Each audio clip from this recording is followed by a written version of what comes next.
We could win this war. We can win this war? Okay, well, joining us from Orlando, Florida, is the man in that clip, Anthony Dream Johnson, who says he wants to abolish feminism and make women great again. No, but it also says, with a trademark, make women great again. Fool, we're always great. Make women great again. But they're going to do a 3-day seminar for women led by all men. In mansplaining news, a 3-day conference for women led by men hopes to make women great again. How the 22 convention will make you the greatest you ever. Raise your femininity by 500%. First of all, how is a man supposed to tell a woman how to be the ultimate woman?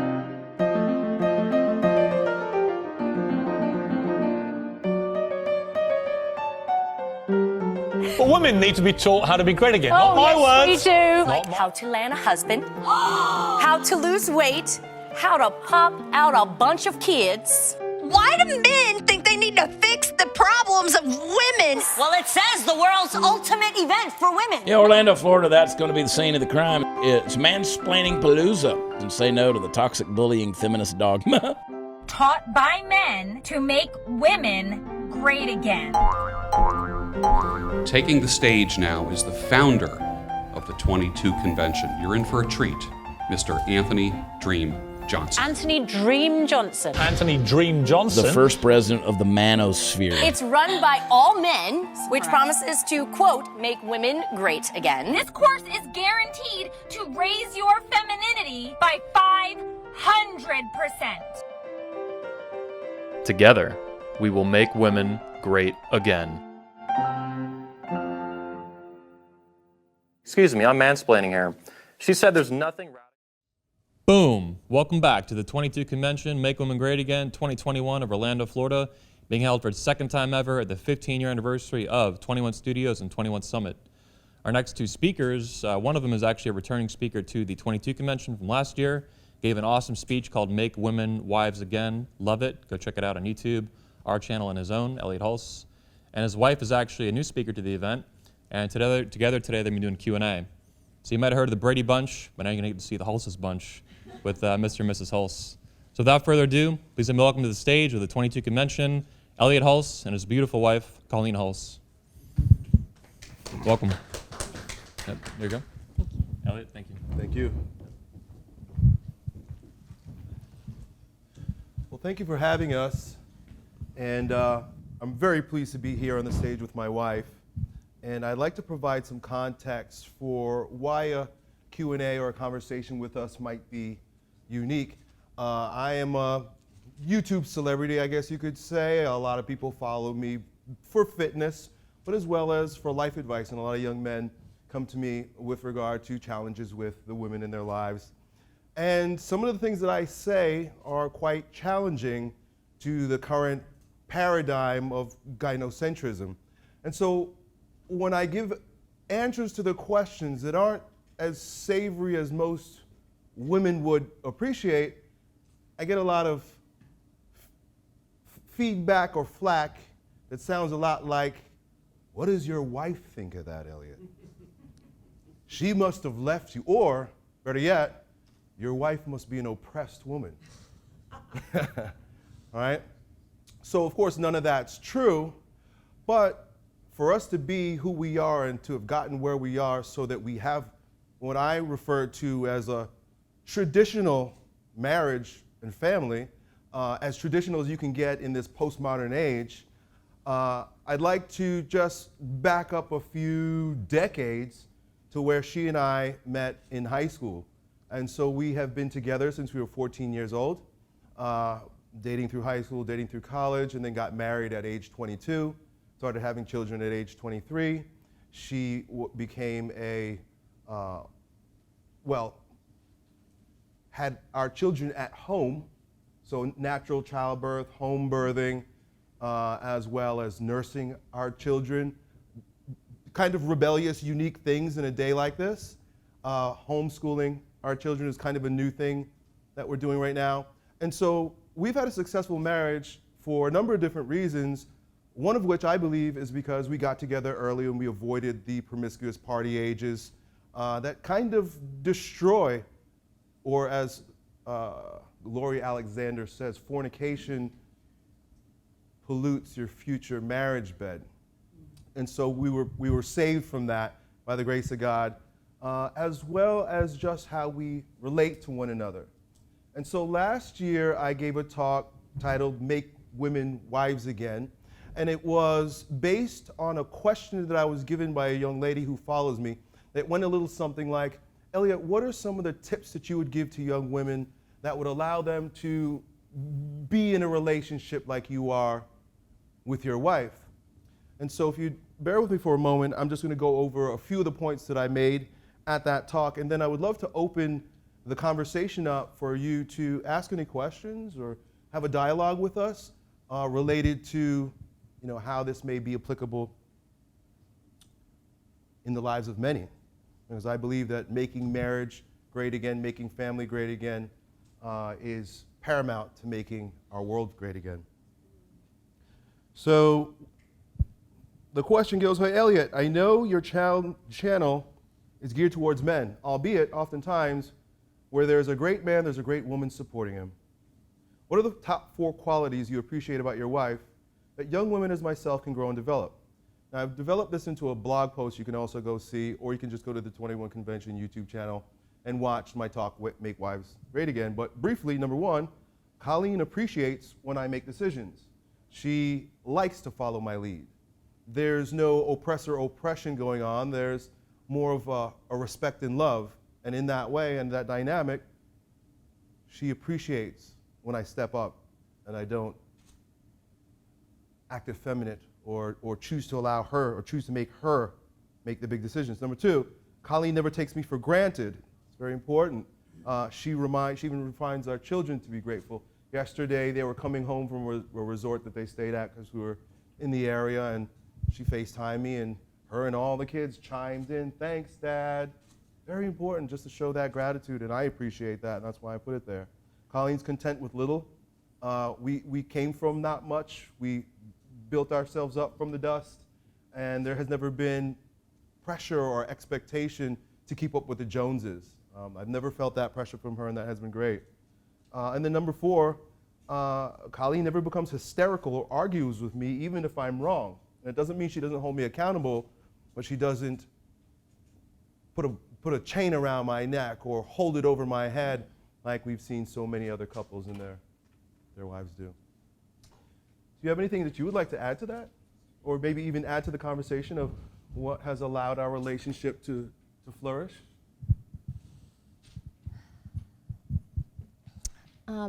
Just adding on to that, I think that giving you the space from the time we were young until now to kind of evolve from that young man and show your leadership and show your responsibility, and to have a track record, to give you those opportunities to make mistakes and grow from them, just to kind of to give you that space to go from a young man to who you are now.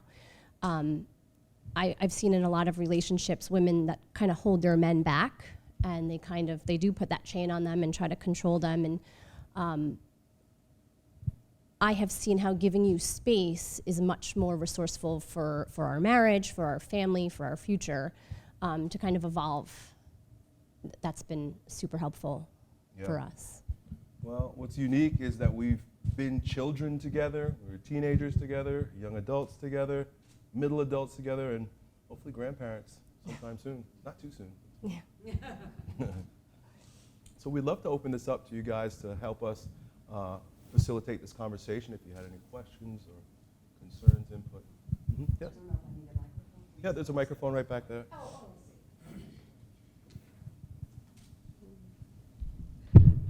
Colleen, how did you, even though you're very young, how did you escape the bombastic female encouragement of the society? How did you escape the desire to control, the role models around you? And really, Elliot, this is for you too. How did you become a man that leads? I know you met early, but still you were able to preserve yourselves in a hurricane of dysfunction. And how did you do it? I don't even know if you can answer that question. We had Elliot's parents as our role models from, again, we met when we were 14. His mom, when I look at her, I see the perfect example of what a wife should be, what a mother should be. The way she tended her home, the way she tended to her husband, the way she tended to her children. She didn't always take care of herself first, which I learned from that you do need to take care of yourself as well. But having her as an example is where I got my inspiration. From the minute I stepped foot in their house, I knew that this is what I wanted. My high school essay, like when I was applying to college, was my role model, and it was about his mother. Just seeing the type of family that was possible when you make certain choices and when you establish certain routines and certain roles, and it was really very eye-opening. I did not come from a great home, and being able to see his family and the way they worked, and there was dysfunction all around us on both sides of our families, and being able to, I don't want to say we lived together from that young, but I pretty much started hanging out around his house at 14, so I very quickly became part of the family. And I saw that this is what I want. This is it. And if I can follow what she did and make those types of choices and those types of sacrifices, then I very well may get this type of life. And we made some different choices, but a lot of the choices we made were right in line with how his parents raised him and their siblings. Yeah, I would agree 100%. And my sentiment comes from the same place because, again, as you allude to, I'm growing up in this world, and it's very easy to get swept away. And as you, Colleen, alluded to, there were times where she had to step back and watch me grow up because I was a beta male, as was expected by the world, for maybe up into my mid-20s. And it was, again, the foundation of coming from a strong family. I was able to look at my father and see, okay, now it's taken me this long to realize he's right, and then to follow in his footsteps the same way that Colleen followed in my mother's footsteps. So coming from a strong traditional family, my parents are from Belize. I'm first generation American, and so they didn't get the public school indoctrination. They weren't privy to what's going on in the media and the music. They were immigrants trying to work their butts off to make something happen that they couldn't get in their other country. So I was fortunate enough to be born into that family, and fortunate enough to have brought my future wife into that family at a very young age. So we had a great example ahead of us.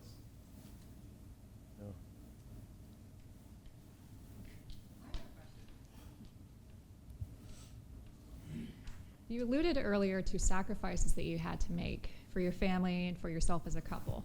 And a lot of women these days, they don't want to make sacrifices, or they're afraid of the word sacrifice itself as something that they'll lose out on. Describe what kind of sacrifices that you had made before that were actually beneficial in the long term for your relationship. Well, I'll start with when we were still living in New York, we had put a deposit on a home. We were going to be buying a house right around the corner from his parents' house when they decided they were going to be moving to Florida, and we found out we were pregnant. And we had to have a really difficult conversation about whether or not we were going to continue on and buy this house. And I was going to have to go back to work when the baby was 6 weeks old so that we could afford this house, or if we were going to lose our deposit and allow me to stay home with our children. And from the time I was in college and I got to babysit for my cousin and all of her friends who were all stay-at-home moms, I had never been exposed to that concept before going away to college. We made a really difficult decision that we were going to keep me home, and he was going to do whatever he had to do in order to make that work. And over those next few months, we picked up, we moved to Florida, we stayed with his parents, and he worked 7 days a week for 2 years, from 6 in the morning till 10 at night, working, until we could get ourselves situated and start our family the way we really wanted to start our family, was with me home with the baby. And that was really difficult. We didn't have money. We were talking about what we were gonna do, like once we got into our first little house. What are we gonna do if the electricity gets shut off? What are we gonna do if we can't afford food? Like, what are our priorities? But keeping me home with the kids was such a high priority for us that, and he worked so hard, and incrementally we were able to move our way up. And I look back at it now and I'm like, we know it was by the grace of God that it all worked out, but I could have just gone back to work. I could have just put my kid in daycare, and we could have just started our family that way. But it was that important to us that we made that sacrifice. And now looking back, I couldn't imagine not having been home with my kids, now homeschooling them, and having those moments, knowing that I was the one that fed them and nursed them and took care of them and provided that foundation for them. There's nothing that could have replaced that. Yeah. And so, when you use the word sacrifice, that means that there's something that you're giving up. You need to have something to sacrifice. And it's unique because we didn't have anything. There really was nothing to sacrifice in a way. So a lot of couples who get together, say in their mid-20s or 30s, well, they already have their own bank accounts. They already have their own cars. They have their own careers. They have their own stuff. Maybe they have. I had nothing of my own. I had just left my parents' house. She had nothing of her own. So rather than, you use the word sacrifice, and that makes a lot of sense, but we had nothing to sacrifice except for time, love, attention, and commitment. And so I think that's a part of the reason why we were able to have such longevity in our relationship and to do so well, because there was never this sense of, well, I'm giving up something here, or she's giving up the potential for something there. It was like, this is what's meant to be, and we're starting out at the bottom together. And so that's the way it began.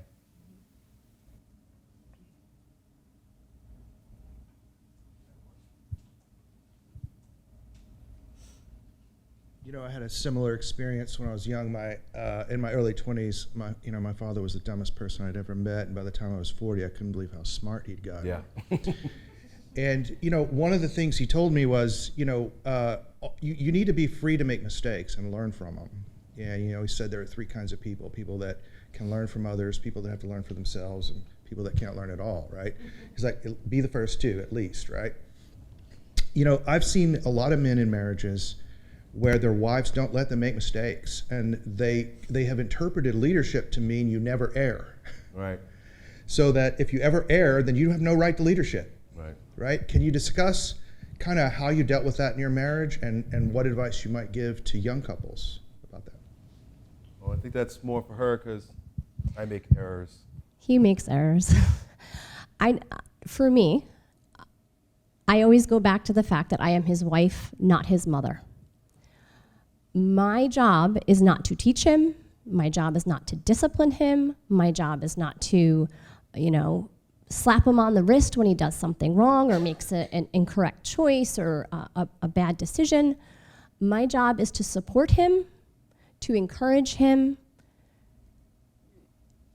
to give him any strength when he does not feel like he has enough. When he's feeling like uncertain, to say, just make the choice. Whatever the choice is, make the choice, and it will be okay. I think letting him make the decisions, letting him make the big choices, knowing it comes from an intention of love and purity and just wanting good for our family, it gives him the opportunity to show himself, to show who he really is, to show where his heart is. And regardless of how those decisions come out, when you know it comes from a place of love and wanting good for our family, it doesn't really matter what the outcome is. Mm-hmm. Yeah. A few things I might add to that is that she was warned. I told her life is going to be like a roller coaster. I know myself, and so there could be some tough times. There could be some rough times. There are going to be some great times. I never promised a rose garden or a smooth ride. It was, hey, I'm going on this wild adventure, and I'm that kind of guy where I may make some wrong decisions. But with that being said, making the wrong decision is not really the problem. It's about making that decision right. Mm-hmm.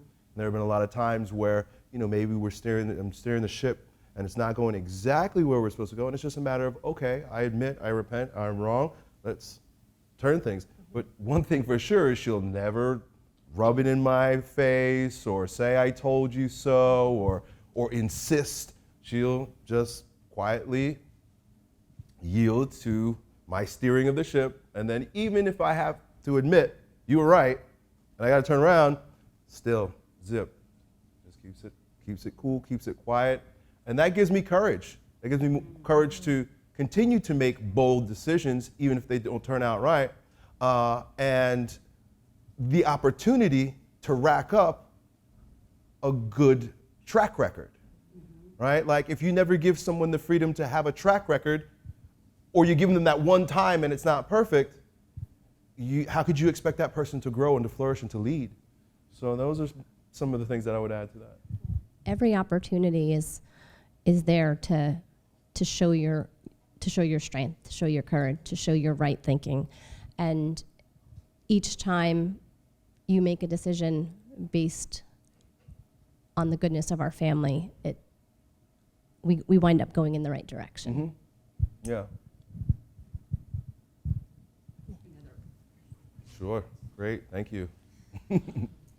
Okay. Last year, Colleen, Elliot told us a story about purchasing a vehicle, and that would have been really hard for someone like me. I don't know if I could have shut up.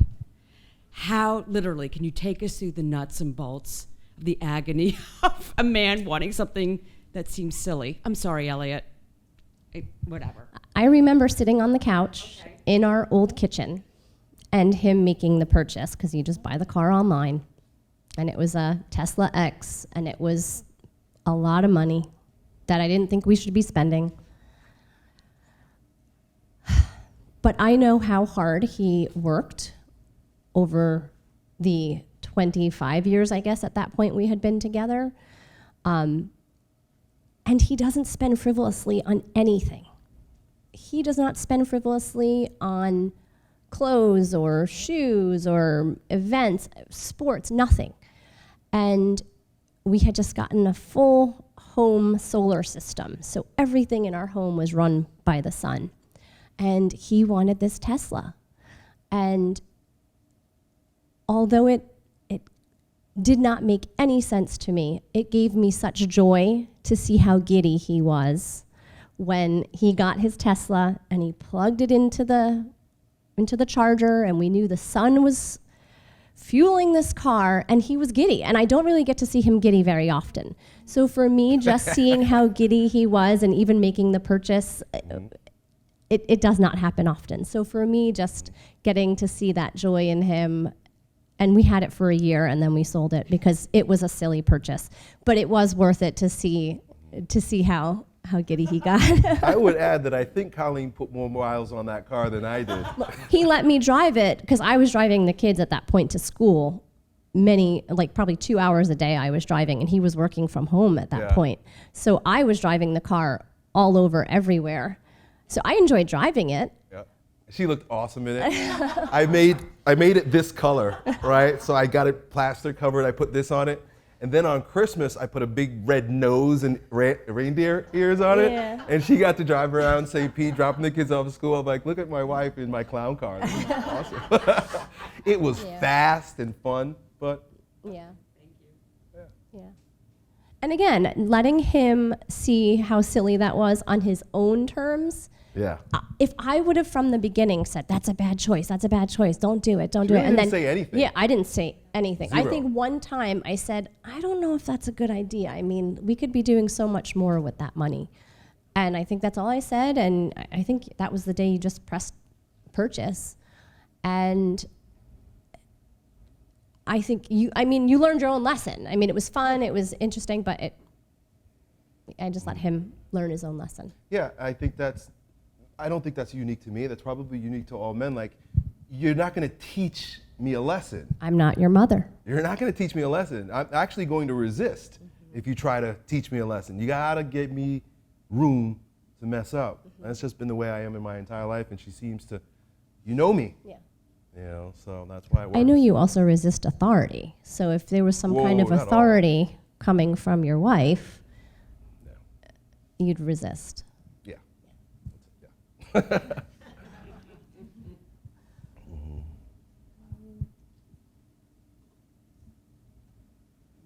Hey there. Did you want to ask a question, or? Well, I was just waiting to. Oh. Hi. I like your hairstyle. Oh, thank you, sir. Yeah, well, you got spikes, I think I see. Well, it's a mohawk. Faux hawk, mohawk. Yeah, kind of like me. Thanks. My mo. Hi. Hey there. So I kind of wanted to know what you would tell younger people, my age, I guess 20 to 25, how to get into a traditional marriage. What would you say? I mean, we got daughters. We have 3 daughters. Yeah, we have 3 daughters. And so we're kind of coming to this point. They're 17, 14, and 13. What do we tell them? I mean, we explain to them that it's your most important role, your most important opportunity is to be able to raise your family, to have a family and to raise your family. We haven't quite gotten to those conversations about how you're going to choose your husband, but every day I point to their father as an example of the type of man they will one day hopefully get to marry. I can't tell them where they're going to find that. They don't go to school anymore, so they're not going to find them at school. We're not sending them to college, so they're not going to find them at college. I just continually point to their father. Don't settle. Hold your standards high. Set your expectation up front, and be the kind of woman that the kind of man that you want is going to want as his wife. So really the only thing you can do is control yourself. Make yourself the kind of woman, make yourself have the kind of character that a man, when I look at my husband, that I think, okay, the kind of woman that he is going to want as his wife, how am I going to exemplify that?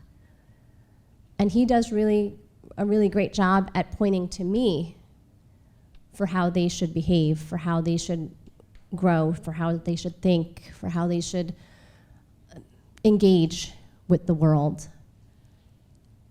And so I can't tell them where to go or how to find someone, but we can just be those examples for them. And the truth is that we didn't even know how we were getting here. We didn't know what we were doing. We had no clue, really, by the grace of God. But with retrospect, I can re-engineer, right? Work backwards and see, okay, these are the things that work for she and I. These are the way she is and the way I am. And just by deductive reasoning, say to my children, well, look, this is what we did and this is what we got. This is what your friend's parents did and that's what they got. This is what your cousin's parents did and that's what they got. And if you like what you see here with she and I and this family, then these are the things that we did, right? I'm not a genius, nobody taught me this, but I look backwards and I say it worked out well. And so various things like skipping the whole promiscuous party stage. We really didn't have that because we were just with one another. I think that's huge for both men and women. I gave a long lecture yesterday about how we've got to stop fornicating. It seems like it's fun, but it only defiles your future marriage bed. So I bring that up now. Are they going to listen to me? I don't know. But I think it's my responsibility to say something. Getting married early, I think, is another really important one, key to what has allowed us to be who we are. We were investing in our relationship, in our family, in our early 20s, when most of our friends were investing in bars and degeneracy, right? And a beautiful thing about that I always point to as well, because everybody wants to have fun, right? What do you mean, Elliot? I want to have a fun life. She and I, given that word sacrifice, you could say, we gave our all from the time we were, we got together or married at 22, up through my mid-30s, maybe by 32, and then all of a sudden we had babysitters, and we kind of got a chance to, I don't want to say relive our youth, but then we got to enjoy ourselves out there a little bit differently. But by then we were the elders. We were the couple that all the young people that came to my gym look up to, and they called us king and queen.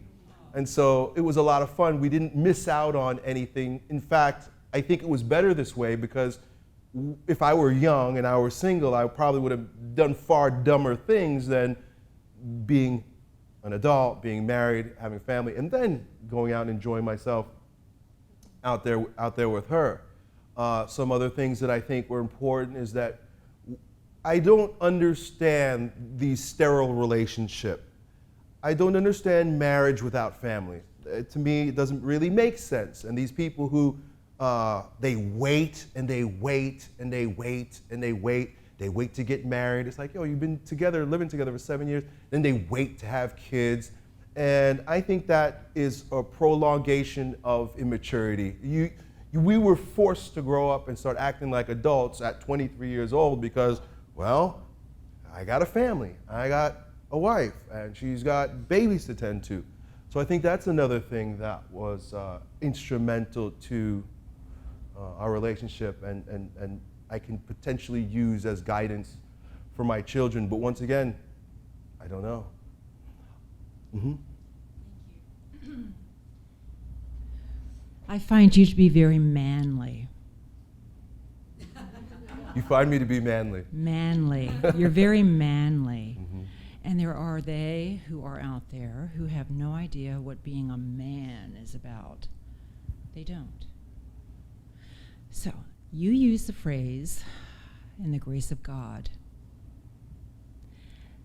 I feel that for me, I'm married, I have a traditional marriage.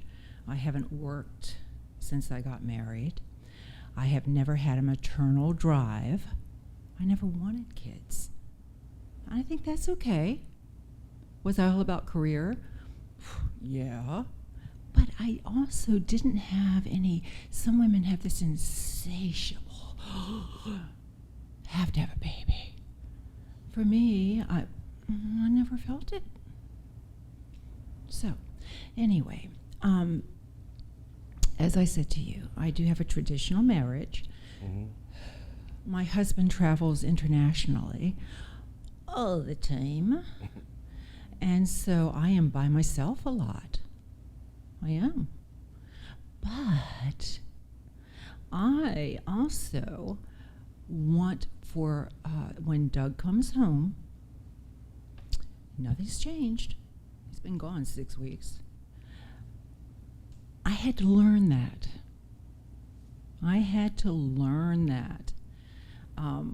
That I just have to let it be. It's not, I have a beautiful home, lovely, beautiful gardens. I work in the gardens. I'm a princess. I am. So thank you for letting me share that. Oh, thank you for sharing. And thank you for your manliness.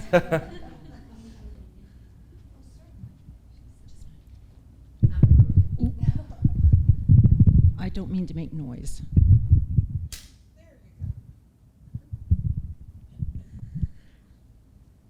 I got married when I was 21 years old. And I was working. And then we got pregnant. And just before the baby was born, I left on maternity leave and never returned. And I stayed home with my children. I homeschooled. This is probably back before y'all were born.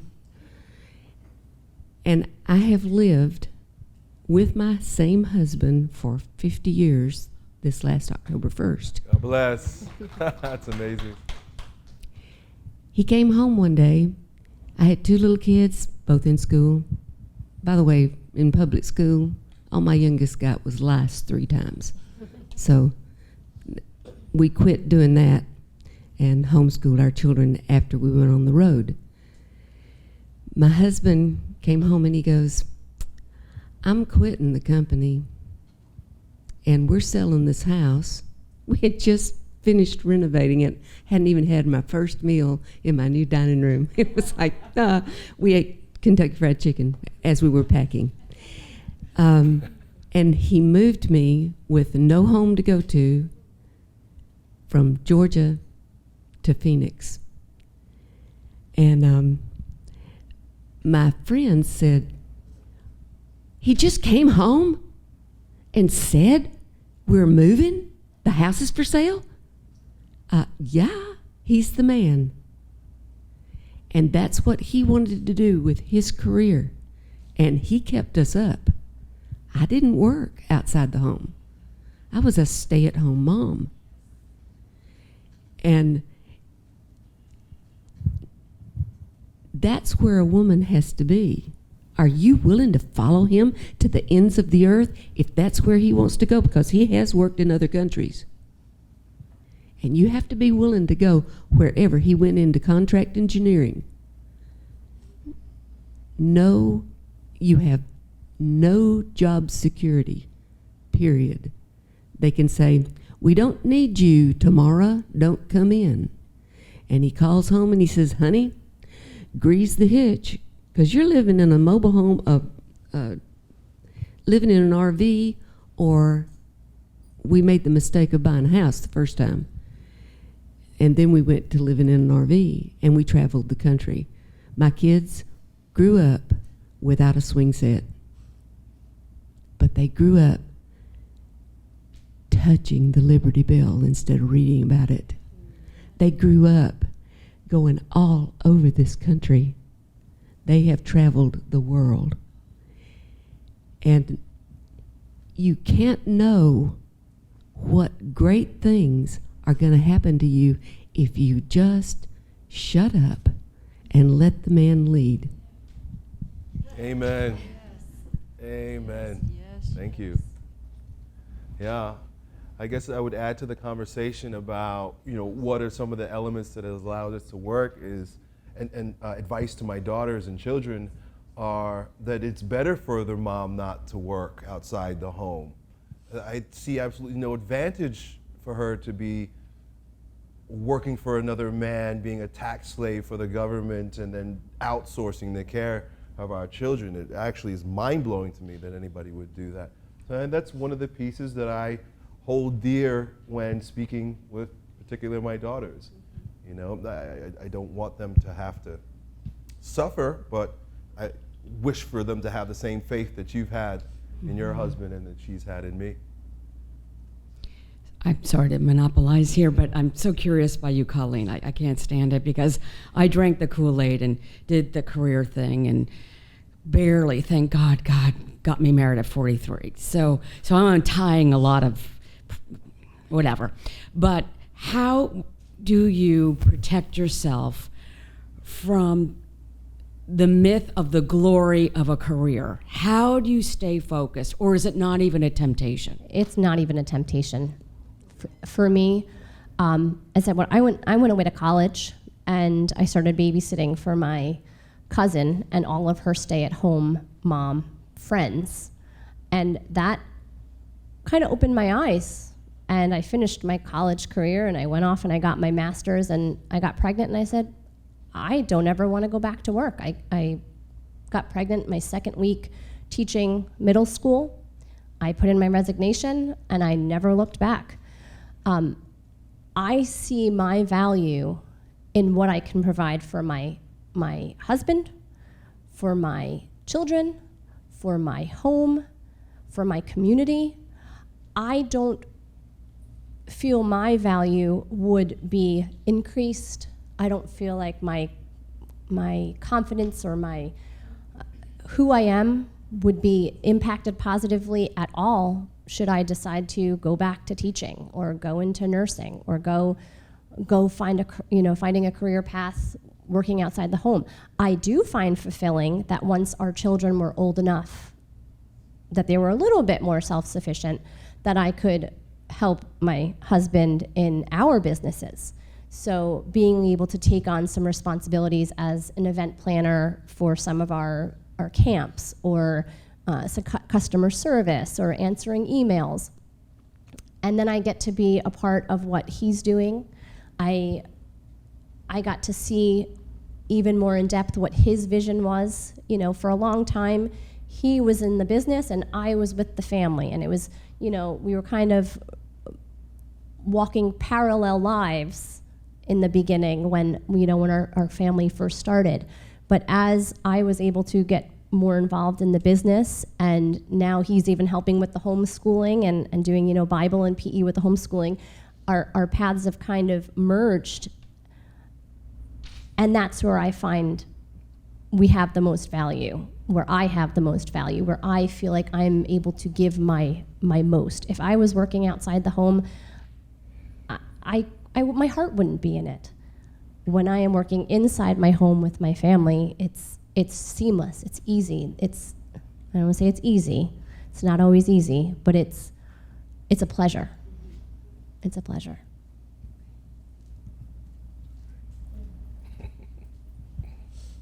Thank you for that, Colleen, because I think a lot of women are curious about why I say I'm a homemaker, even though I do a lot of entrepreneurial things on the side. And we've lost the concept in our culture of homemaking as a vocation. Right. So I'd just like you to speak to that, because I have a lifestyle similar to yours. I help my husband with his businesses. I manage our investments. I also do a little publicity work on the side for things that we believe in as a couple. But home is my base, and it still allows me to do the 2 meals a day, 2 hot meals a day, which my husband really needs. He won't do a cold sandwich. He's got to have a hot meal. And I find it very fulfilling, and I had a very long career in the business world. So please speak to homemaking as a vocation and the rewards of that, or do you see the need I do for more women to be inspired as homemakers? Absolutely. So when I first started having babies, my whole world became babies and home. And I very smoothly fell into that role. At least I felt I very smoothly fell into that role. And I started realizing that not only was it what I was doing every day, I was actually enjoying it every day. Now, as the kids are older and we're schooling at home, I take joy every day from waking up and making my children breakfast. I get joy from serving my husband lunch. I get joy from having a hot dinner on the table for my family. I think women have been taught that those are just monotonous, boring tasks that should be shared between husband and wife. But I honestly feel that when I'm doing that, I'm pouring myself into it when I'm cleaning up the house, when I'm driving the kids to sports, when I'm serving dinner. I feel like I'm able to give myself to my children, to my husband, to see when my kids and my husband come home and they feel warm and they feel loved and they feel safe. I feel like I am fulfilled when I see that around me, when I look around my home and I know that everyone in my home is happy and satisfied. I don't think there's any bigger goal for myself. I think women have been told that there's other more important things, like, you know, climbing the corporate ladder. That might be good for some. But if you want to have a family and you want to have a great marriage,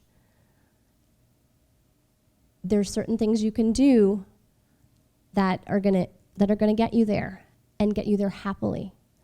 And I really feel like what we've established, how we run our family, how we run our home, has brought so much fulfillment to me, to our marriage, to our children, to our home, that I would just encourage women to at least consider it as a viable option, because not only is it a viable option, it is the most important opportunity that we're given to have strong marriages, to have children, to raise strong families. And that's really the way that we're going to progress as a culture, as a society, is if we turn back to our families, turn back to our relationships, turn back to our children, and really try to make it work.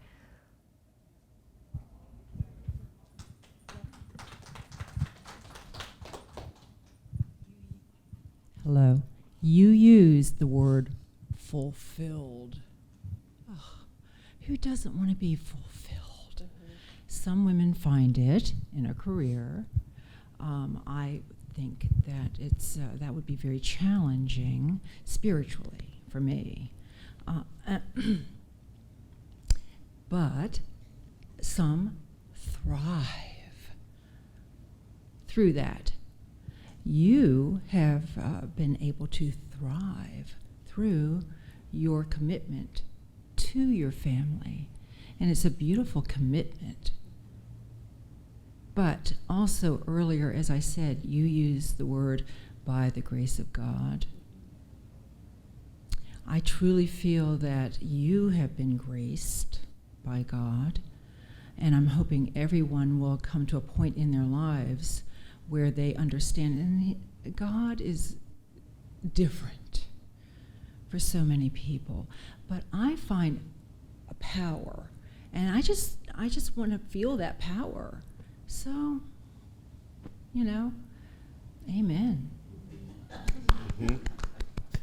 I'd like to add, I like the fact that you brought up the word fulfilled, and I'm going to say something that maybe some people will have a hard time digesting, but as far as my wife and what I observe of women feeling fulfilled, that word is so perfect because you were filled full with babies in your belly.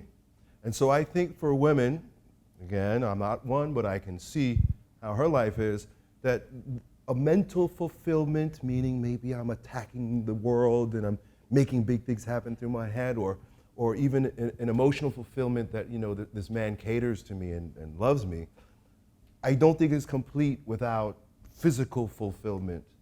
And so making babies, I think, makes women happy. Or fulfilled. Fulfilled. Filled full. Mm-hmm. I see a lot of I like the term misplaced maternal instinct that ends up happening, where, you know, if there are no children, then the focus then becomes, you know, something outside like the world. And so I guess that instinct to be maternal never really dies. It's there regardless of if we turn it in or turn it out, or you turn it in or turn it out. Like my friend there, I never had a strong desire for children either. And part of it was the broken home. part of it is I had extended family with children with issues, medical issues like cerebral palsy and retardation, and I had fear about it.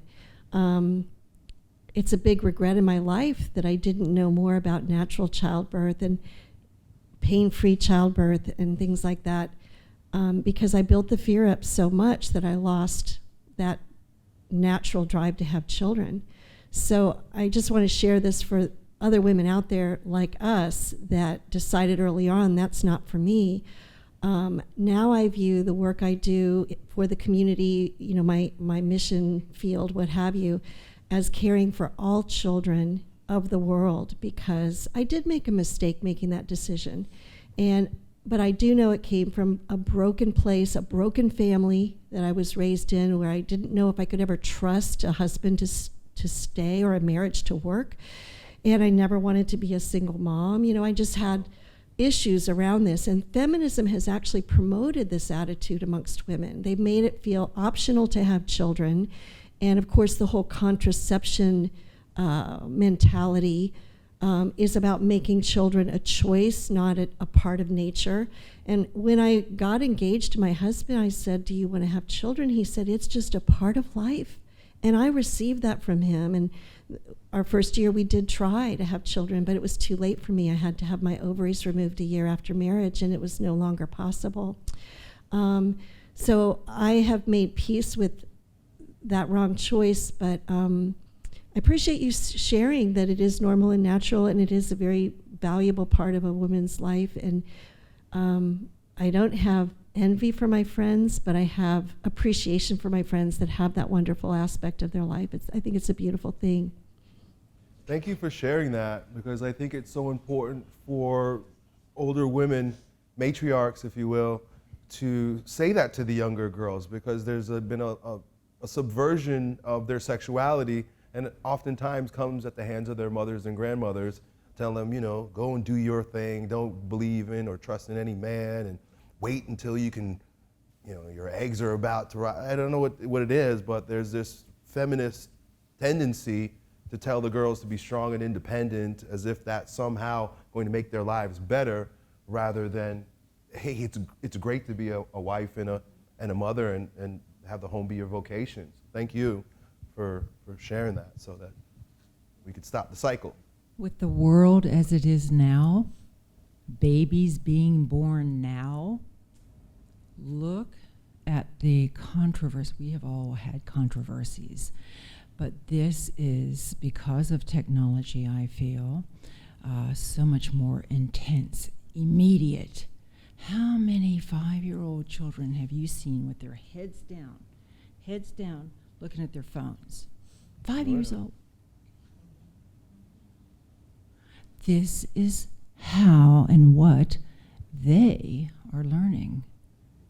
So I just wanted to share that with you, that many women are choosing now not to have babies because of what is unpredictably in the future.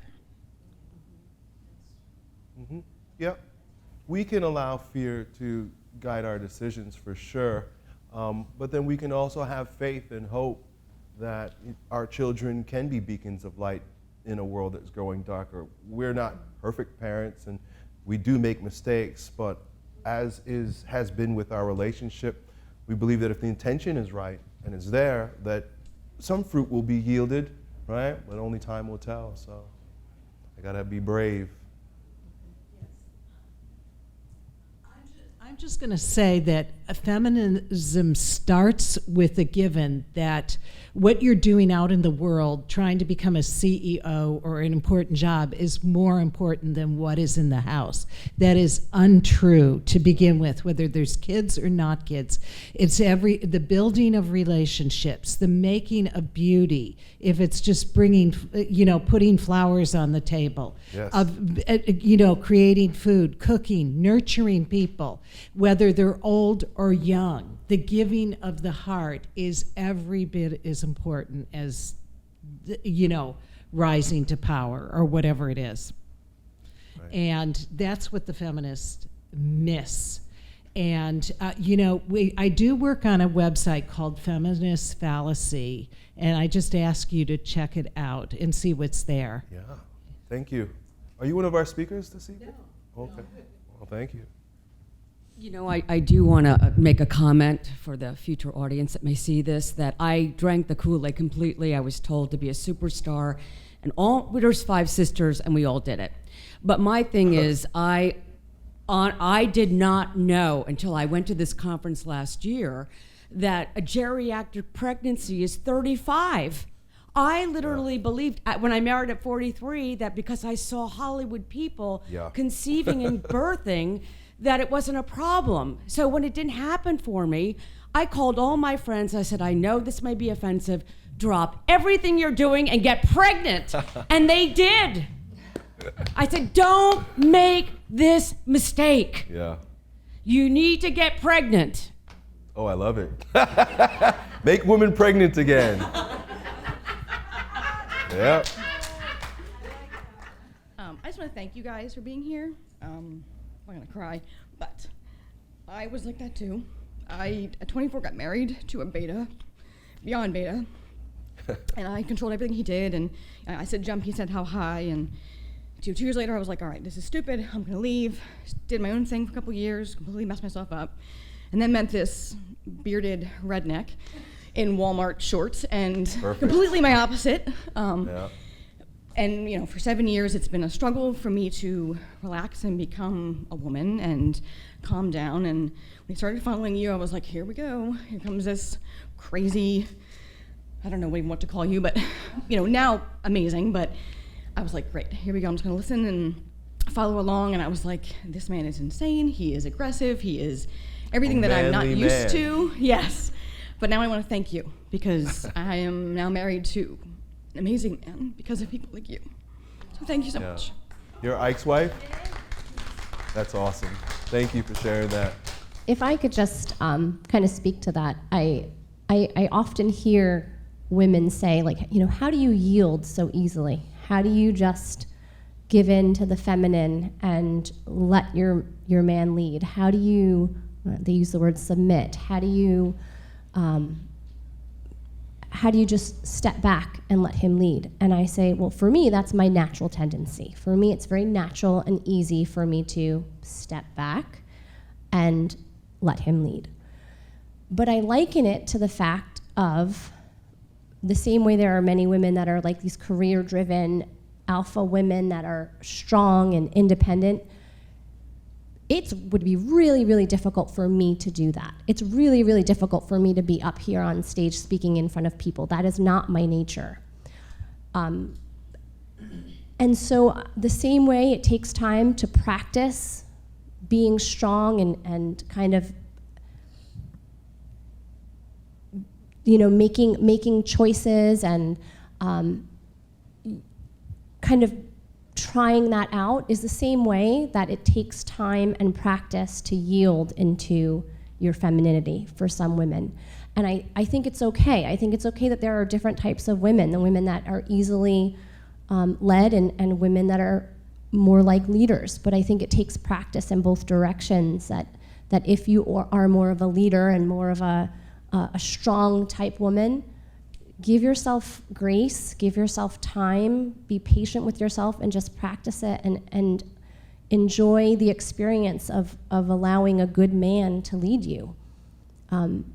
It takes time to build faith, it takes time to build trust, but the more you practice it, if you have a good man, the easier it becomes, and then it's so pleasurable. It's so pleasurable to allow a good man to lead you and to be able to relax into that energy of just flow.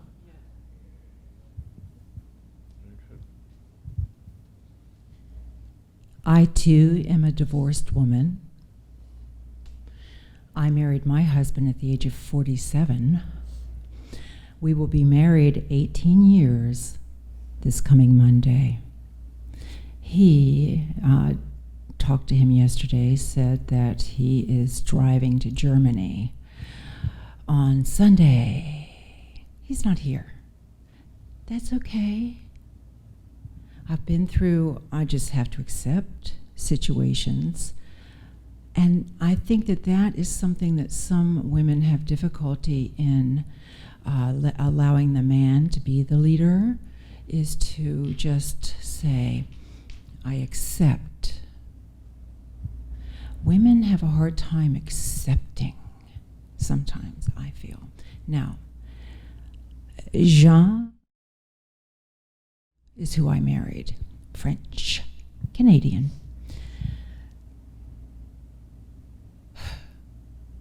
Men's society. I do go for brilliance.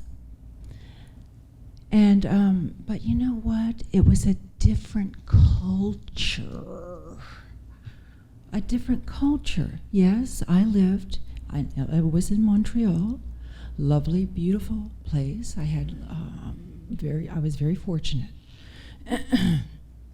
because I was a career woman. And yes, I was able to, for the first job I had, a college approached Jean to teach. I can't, but my wife can. I had no pedagogical skills at all, right? But I had been a meeting planner in Washington, D.C. So, okay, that was a learning experience for me, beautiful. And I'm not going to take much more of your time, but just to tell you, then the Canadian Broadcasting Corporation and so forth and So yes, I did have a lovely life. Now, what I wanted to bring forward is this. Now, marrying into a different culture. It happens every day, a different culture. And it's that having to blend, which is very difficult to do. So therefore, there may be women out there with babies who are divorced because of such differences. Okay. Hi. Hey there. Hi, I'm Maria. I wanted to put an exclamation point, a gratitude for what you just shared just prior, is about some women being a certain way and some women being another way. You know, the Bible talks about to thine own self be true, right? And so in women that are discovering themselves, I just want to highlight that it is important to self-reflect and honor your true nature and to decipher what has been culturally driven and what is really within you. And so if you are, my mother was stay at home with 4 children, and she loved every minute of it. And my true nature is different. I have children also, and I tried to stay home, and I was going to shoot myself. Meaning that I'm a better mom with a diversity of a schedule of being there and not there, although I created a career so I could be home working from home. So I could be there for the little moments and the big moments and to be able to design my schedule around theirs.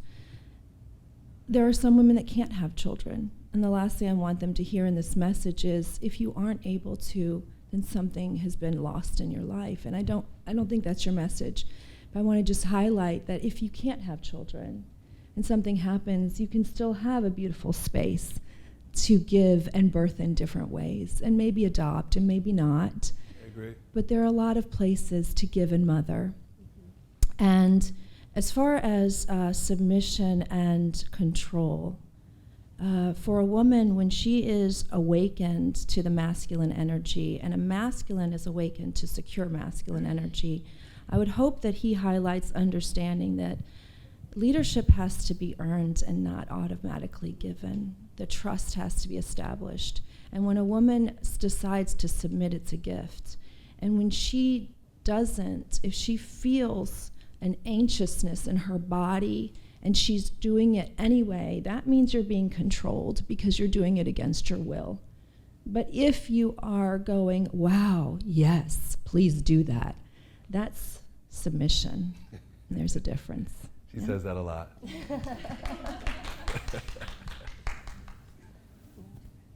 I think we're out of time here. We really appreciate you guys and your input, your questions. We appreciate you. Thank you very much. We appreciate you and the beauty. We appreciate the beauty. Thank you.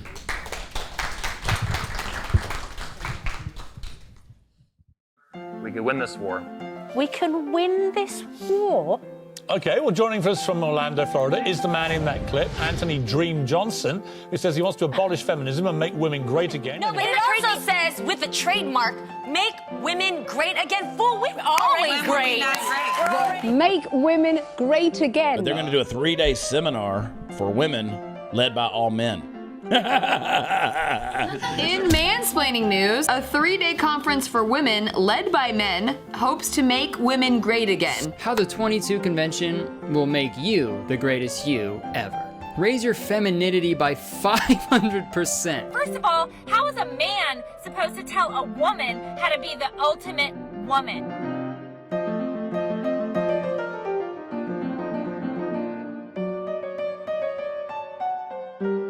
But women need to be taught how to be great again. Oh, Not my words. we do. Like how to land a husband, how to lose weight, how to pop out a bunch of kids. Why do men think they need to fix the problems of women? Well, it says the world's ultimate event for women. Yeah, Orlando, Florida, that's going to be the scene of the crime. It's mansplaining palooza, and say no to the toxic bullying feminist dogma. Taught by men to make women great again.